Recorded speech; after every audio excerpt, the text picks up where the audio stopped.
Welcome back to another episode of Legend of Motherfucking Comedy. We're gonna start this shit off good today. Talking about a man that was forced to have sex with women. 200. He was basically forced to have sex with hundreds of women every day, and he couldn't say no. Y'all think that I'm joking and I'm just making up something, but you about to learn something today. This is motherfucking history that I'm about to talk about. This was a slave by the name of Pata Seca.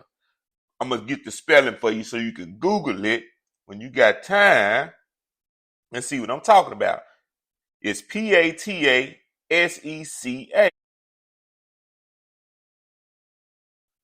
Now, for you motherfuckers that can't comprehend, I'm going to say it again one more time because I want you to get this history. The spelling is Pata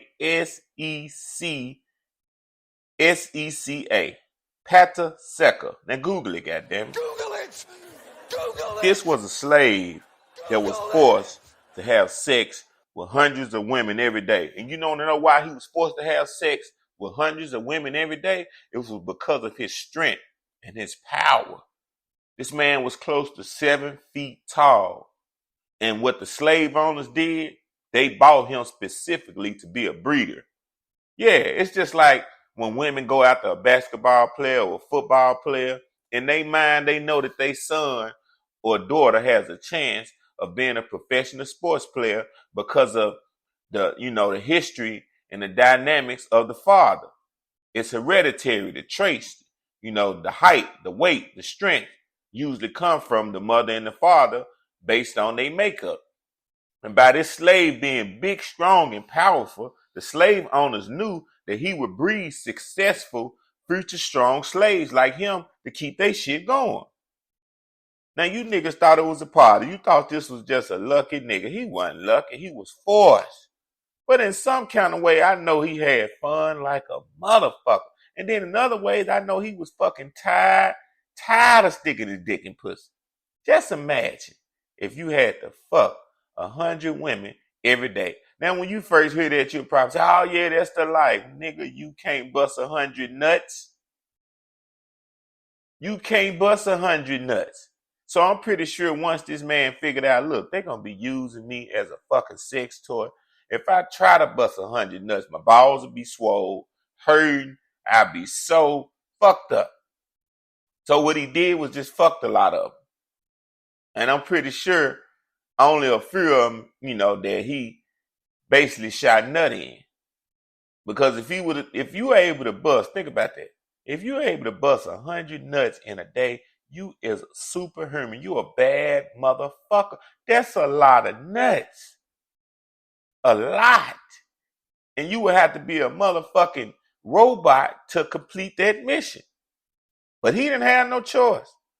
I'm pretty sure he probably nutted about 6 or 7 times. The rest was just fucking them and getting them off and getting out the way. He probably was talking to some of the slave women like, look, play like I'm fucking you. Make a noise. I can't do this shit. I done already fucked 10 women so far today, and they want me to fuck 90 more. God damn. Look, baby, play like you're enjoying it. Make some noise so they can think I'm in here fucking you. And I'm pretty sure they went along with it because they was torturing this man. 100 women a day? Come on, man. That's too much even for a nympho. Now, let me get into this story because I'm teaching y'all history today about this historic man named Pata Seca. And some of you freaky ass women probably like, ooh, that's the kind of man I want. That's the kind of man I need. Man, can't nobody fuck and bust 100 nuts in a day without being fucking unconscious, passed out, probably having cramps, all type of health problems. They're just not normal, freaky motherfuckers. Now, in the 19th century, Pata Seca lived in Brazil as an enslaved person. As a tall man, he stood close to 7 feet tall. He was known for his strength and height. Additionally, he had an excellent record of having children. His nickname, the breeding slave, comes from the fact that over 200 children were born to him. Now, there were a lot of complexities to Pata Seca. During his lifetime, he suffered from slavery as well as perpetrated it. Now, he had many children with enslaved women. The system victimized this man, but he also contributed to the continuation of it. Now, he ain't contributed to shit. When you force, you can't help but do what they telling you to do, or get killed. And I'm gonna be real. Back in slavery time, if people would have had the heart to just fight, they could have overcame the shit. But they broke you down so mentally where it had fear that you would even want to try to rebel. That was their trick. It wasn't that we couldn't do it. It's just that they mentally, see, when you mentally break a person down, they don't even want to attempt to try some shit that can work. So that was the motherfucking advantage that they had.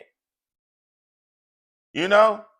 Now, Pata Seca's story has been carried down to generations of people as one of the most well-known individuals from the time of slavery.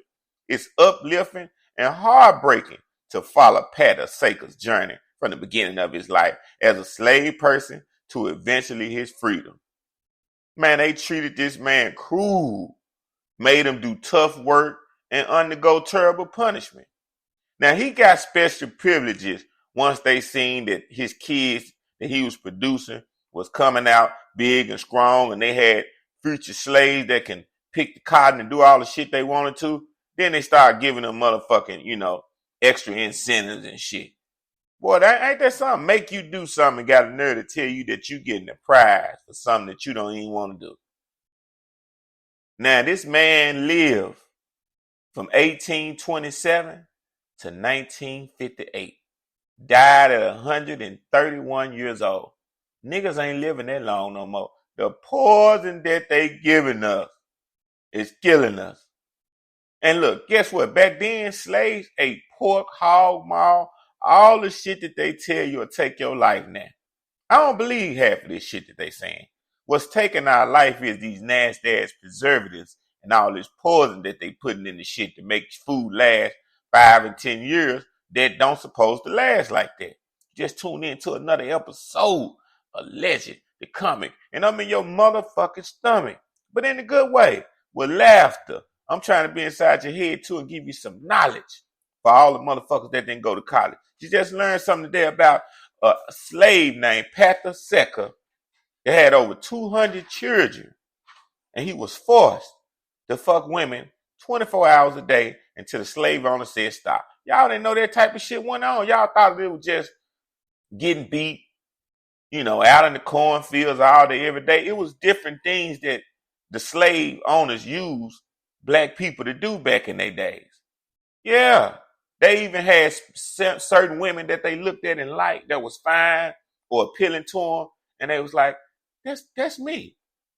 I'm going to fuck the shit out of this slave when I want to, how I want to. And ain't nobody going to say nothing. And guess what? They wives knew that they was fucking these slaves. And they would do low down shit to the slaves whenever the master wasn't around because they like, you taking my dick, bitch. This motherfucker want to fuck your stinking ass and he got me. Yeah, they used to be mad. But they let you know that we as black people are special. We always had special dicks, special pussies, special brains, and special minds. And that's why we're doing extraordinary days to this time. Right here and now. Until the next time, I just woke, I just spoke. Get on to work. Stack up your money. Figure out how to not work a 9 to 5 all your life so you can be a CEO. You might be somebody. You just might do something with your life. Until the next time.